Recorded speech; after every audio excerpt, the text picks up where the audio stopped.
Being at home all day means that it can be a challenge to structure routines. For example, transitioning from playtime to mealtime can become a source of power struggle with our toddlers. Now, sometimes we grown-ups will say, "Oh, it's time for lunch. Can we tidy up now?" Now, here's the thing.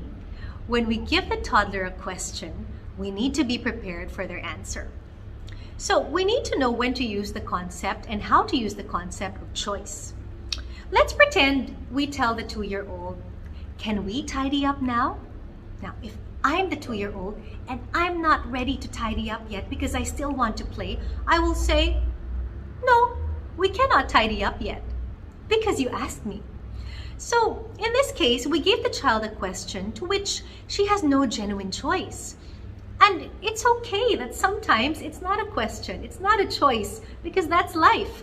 And we cannot keep putting mealtime off forever. That will teach the child that she doesn't need to follow structure. So here's the sample script.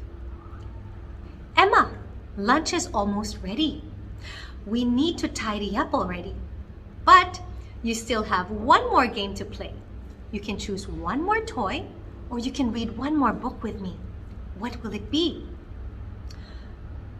I know you still want to play, but you can still play one more book or one more toy. What will it be? You want to read a book with me.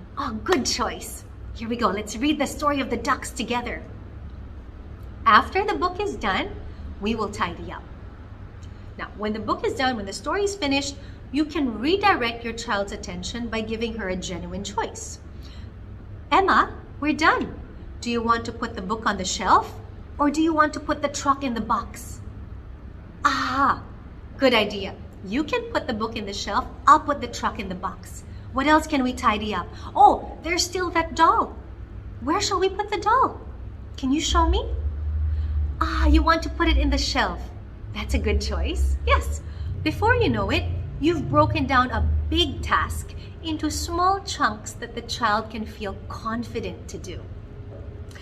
After that, you can affirm with specific praise. You put the things back so orderly, and we did it so fast. Now we can sit down for lunch. After lunch, we can go back and play again.